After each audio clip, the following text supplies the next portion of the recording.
Audio número 1 de la unidad número 7 de la materia Teoría General del Proceso a cargo de Secretaría Académica de la Universidad Nacional de Lomas de Zamora. En esta unidad vamos a estudiar los sujetos procesales, enfocándonos en los sujetos que actúan en el proceso, no en el órgano jurisdiccional, que ya lo hemos visto en la unidad número 3. Por lo tanto, tenemos que comenzar viendo que dentro de un proceso vamos a tener distintas categorías o distinta clasificación de sujetos procesales. Vamos a tener los sujetos originarios, los sujetos incidentales y los sujetos terceros ajenos al proceso. Empecemos hablando de los sujetos originarios. Los sujetos originarios son aquellos sin los cuales el proceso no podría existir. Son aquellos que le van dando forma, estructura y que le dan la esencia al proceso. Vamos a tener el órgano jurisdiccional, que ya lo hemos estudiado y lo hemos analizado en otra unidad, por lo tanto no nos vamos a enfocar en eso en el día de hoy. Vamos a tener las partes o peticionantes, que son los titulares del derecho de acción, aquellos contra quien este derecho de acción se ejerce. Y vamos a tener al Ministerio Público Fiscal, la rama del Ministerio Público, que vamos a estudiar en otro audio con mayor profundidad de esta misma unidad, pero vamos a empezar ahora hablando que el Ministerio Público Fiscal es sujeto originario en los procesos penales, dado que su función como garante del orden público es llevar adelante la acusación. Segunda clasificación de los sujetos procesales, vamos a tener a los sujetos incidentales, que son aquellos que actúan en alguna oportunidad del proceso en defensa de un derecho propio o en control del cumplimiento del orden público dentro del proceso. Aquellos que van a actuar en control del cumplimiento del orden público, es decir, que no se rompa ni se violente el orden público, van a ser el Ministerio Público en sus tres ramas, tanto Ministerio Público Fiscal, Ministerio Público de la Defensa o Ministerio Público Pupilar. De acuerdo al tipo procesal en el cual estemos enfrascados, en el cual tengamos que llevar adelante, el Ministerio Público va a actuar de acuerdo a lo que corresponda. Si hay menores, va a ser el Ministerio Público Pupilar a través de los asesores de menores. Si hay alguna cuestión de defensa, el Ministerio Público de la Defensa. Y si hay alguna cuestión que pueda afectar el orden público en general, que pueda llegar a hacer el posible cometimiento de un delito si no se respeta, el Ministerio Público Fiscal. También vamos a tener como sujetos incidentales a los peritos y a los abogados que han actuado en el proceso, pero sola y exclusivamente cuando estén en defensa de un derecho propio. Generalmente es en cuestión de honorarios, cuando se regulan honorarios que no son correspondientes con la tarea realizada o cuando no se cumple con el pago de sus honorarios, se va a formar un incidente de honorarios y allí, dentro de un proceso principal, vamos a tener el incidente donde van a estar actuando en representación propia los peritos y abogados. Y finalmente tenemos los terceros ajenos al proceso, que son aquellos que toman actuación en algún momento exclusivamente para realizar una tarea o cumplir con un acto procesal, mejor dicho, que corresponde realizar en ese momento procesal. Ahí serían los peritos realizando sus tareas normales. Recuerden, son incidentales cuando reclaman sus honorarios. Son terceros ajenos al proceso cuando cumplen su tarea como peritos. Tenemos los testigos, tenemos algún tercero al que se le requiera alguna información o que realice alguna actividad. Es decir, son sujetos que se ven afectados al proceso pero no pertenecen al proceso. Bien, vamos a continuar ahora analizando con mayor profundidad los sujetos originarios. Como ya hemos dicho, el órgano jurisdiccional ya lo vimos, ya tuvimos toda una unidad respecto al juez, su composición y todos los temas que hacen a este sujeto originario, por lo tanto no lo vamos a analizar en esta unidad para no ser redundantes. Pero vamos a empezar hablando de las partes. Las partes son quienes van a llevar adelante el proceso, quienes lo van a impulsar, porque son los titulares de la acción y contra quien la acción se ejerce. Es decir, parte va a ser la persona que ha sufrido una lesión, un daño en algún derecho que posee y aquel que causó este gravamen. Por lo tanto, vamos a dar como definición de parte, es parte quien demanda o en cuyo nombre se demanda una actuación de ley y aquel contra quien esta actuación de ley se demanda. Este es el concepto, esta es la definición de parte que ha dado Chiovenda. ¿Por qué decimos que parte es quien demanda o en cuyo nombre se demanda la actuación de ley?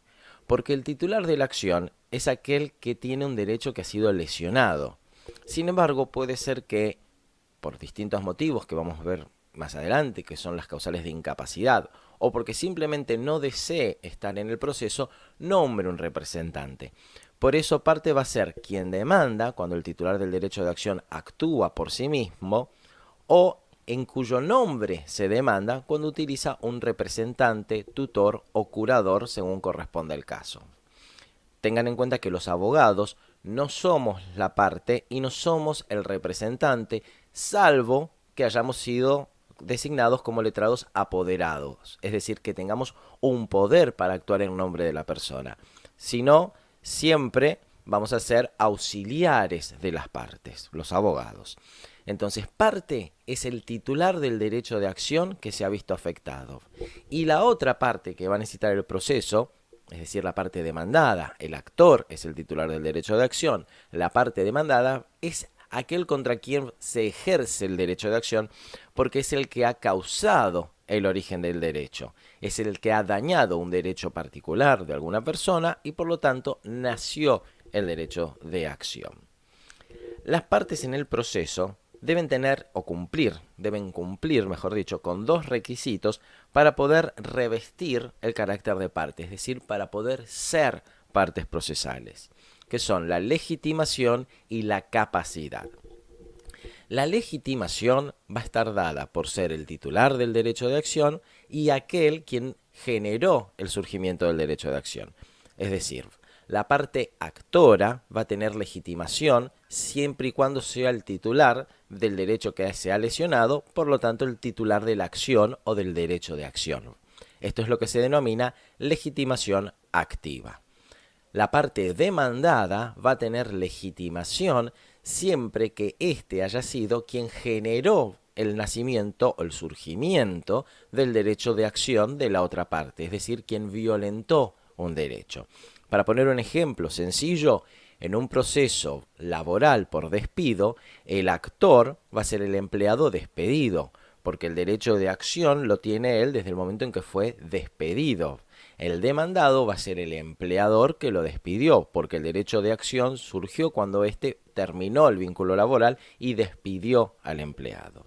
Entonces tenemos legitimación activa que posee el actor por ser el titular del derecho de acción y legitimación pasiva que es la que posee el demandado por ser quien causó o generó el surgimiento del derecho de acción.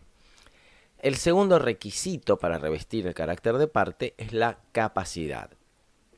Y acá tenemos que diferenciar capacidad de derecho de capacidad de hecho. Capacidad de derecho tenemos todas las personas. Siempre que hablamos de personas, obviamente es físicas o jurídicas. Capacidad de derecho tienen todas las personas, que es la aptitud de ser titular de derechos y obligaciones. Todas las personas, incluso las personas por nacer, tenemos capacidad de derecho, es decir, la capacidad de ser titulares de algún derecho. Muchas personas cuestionan que se diga que las personas por nacer tienen capacidad de derecho, sin embargo lo tienen. Supongamos que una mujer está embarazada y el padre de la criatura fallece. Esa criatura que todavía no nació tiene un derecho sucesorio que va a poder ejercer cuando nazca vivo. Tiene que nacer y nacer vivo para ser considerado absolutamente una persona capaz de derecho.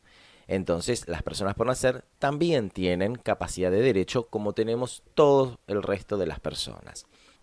Por lo tanto, como todas las personas tenemos capacidad de derecho, todas las personas tenemos la posibilidad de reclamar la lesión de algún derecho por vía judicial. Sin embargo, para poder actuar en el proceso y para poder ser parte, para poder revestir el carácter de parte, debemos tener capacidad de hecho, es decir, capacidad de actuar y defender nuestros derechos. La capacidad de hecho es la aptitud para ser titular de derechos y obligaciones procesales. No todas las personas tienen capacidad de hecho, sí todas tienen capacidad de derecho. Existen los incapaces relativos o absolutos de hecho, es decir, de actuar procesalmente en defensa de los derechos lesionados. En el caso de que una persona tenga una incapacidad de hecho, es decir, una incapacidad procesal, va a necesitar un representante que en su nombre actúe procesalmente. Pero como vimos en la definición original, el titular del derecho, la parte, va a ser el incapaz. Siempre el representante actúa en nombre de, en representación de. Vamos a ver cuáles son estas incapacidades. Obviamente las personas por nacer y los menores impúberes, es decir, con menos de 14 años, son incapaces absolutos. Ellos necesitan un representante legal para actuar en algún proceso. Generalmente son los padres o tutores. Si esta persona, este menor, no tiene padres, se designa un tutor judicial previamente a que pueda reclamar algún derecho en juicio. Después vamos a tener como incapaces también absolutos a los insanos declarados como tales en juicio. Es decir, las personas que en un juicio previo han sido declaradas insanas no pueden actuar en ningún otro tipo de proceso, por lo tanto necesitan sí o sí obligatoriamente un representante que se denomina curador. Después vamos a tener los incapaces relativos, es decir, personas que tienen algún tipo de incapacidad, es decir, en algún tipo de procesos no pueden actuar y en otros sí. Los menores púberes, que son los que van de 14 a 18 años, pueden actuar en representación de sus derechos laborales, es decir, en defensa de lo que ellos han generado con su propio trabajo. En cualquier otro tipo de proceso van a necesitar un representante. En cuestiones laborales, no. Y los quebrados o fallidos, es decir, las personas que han pasado por un proceso de quiebra, no pueden actuar en procesos pecuniarios, en procesos económicos, porque todos sus bienes han sido afectados al proceso de quiebra y están en representación de un síndico. El síndico va a actuar en cualquier proceso pecuniario económico que tenga un quebrado o fallido. En el resto de los procesos van a poder actuar libremente. Las partes, así como sus representantes en el caso de contar con alguna incapacidad, ya sea absoluta o relativa, deben cumplir con las reglas de actuación procesal, es decir, hay ciertas normas que deben respetar. La primera es que deben tener respeto al tribunal, deben actuar con el decoro que el tribunal merece, deben mantener una igualdad, las partes deben considerar al otro como un igual en reclamo de sus derechos, lealtad procesal, deben respetar todos los pasos, actos y procesos que el juicio en sí demande, no deben incurrir en temeridad, que es un actuar sin fundamentos, sabiendo que no tienen el fundamento y haciéndolo en perjuicio del otro, no deben incurrir en malicia, que es la dilatación del proceso sin ningún tipo de causa, y deben respetar el principio de contradicción, es decir, que la otra parte, la contraparte en el proceso, también tenga la posibilidad de ejercer sus defensas dentro del mismo. Hasta acá hemos visto los sujetos originarios, las partes. En el siguiente audio vamos a continuar avanzando con la unidad número 7.